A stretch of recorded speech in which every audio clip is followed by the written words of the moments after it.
Hello student, आपका care skill academy में फिर से स्वागत है।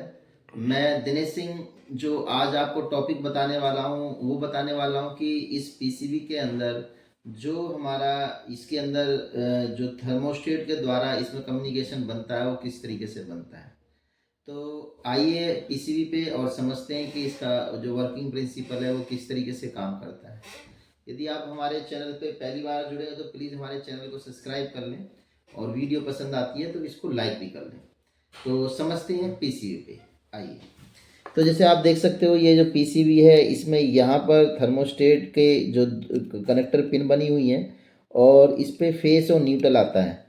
और फेस और न्यूट्रल इन दोनों पिनों पे आकर इन डायोड के माध्यम से ये सीधा जो है यहाँ पर इसकी जो नेगेटिव वोल्टेज है वो इसके 2 नंबर ऑटो कपलर की पिन पे जाता है और जो पॉजिटिव करंट है इस रेजिस्टेंस से लो वोल्टेज बनकर सीधा 1 नंबर पिन पे पहुंच जाता है। क्योंकि ये वोल्टेज जो है ये सीधा वोल्टेज हम इस ऑटो कपलर पर नहीं दे सकते क्योंकि ये अल्टरनेट करंट है और ऑटो कपलर जो इसकी जो पिन है वो डीसी पे काम करती हैं, इसलिए इसमें डायोड का इस्तेमाल किया गया है। जैसे ही इसकी 1 और 2 नंबर पर ये करंट पहुंच जाता है और ये जो करंट है ये 1 वोल्ट के आसपास रहता है। उसके बाद हमारी जो इसकी 3 और 4 नंबर पिन से फीडबैक बनता है और इसकी ये जो 3 नंबर पिन है ये ग्राउंड होती है और 4 नंबर पिन पर रेजिस्टेंस के माध्यम से जो सप्लाई 5 वोल्ट की दी जाती है इस पे। तो यहाँ पर आप देखोगे रेजिस्टेंस से लगी हुई हैं और कैपेसिटर भी ग्राउंड हो रहा है। तो जैसे ही इसकी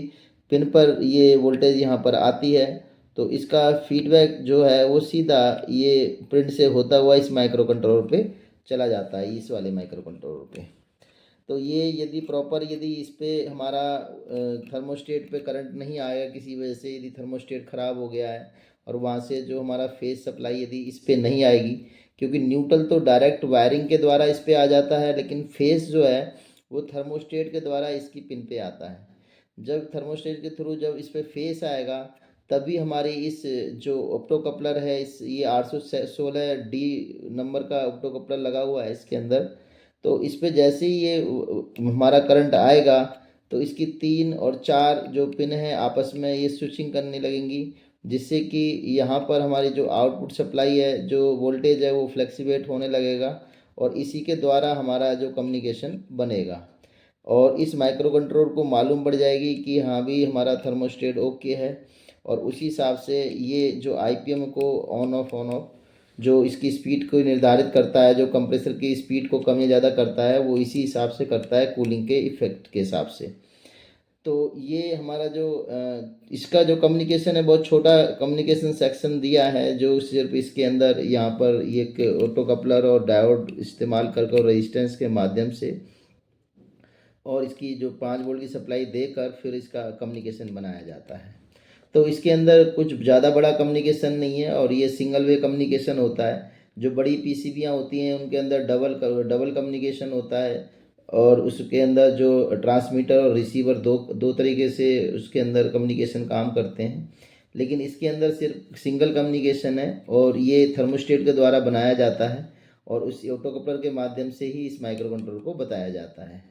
उसी के हिसाब से ही इसके जो सिग्नल हैं वो इसको बनाए जाते हैं और उन्हीं सिग्नलों से फिर हमारा जो आगे यूवीडब्ल्यू सिग्नल हमारा जो कंप्रेसर को चलाने के लिए बनता है वो चालू हो जाता है।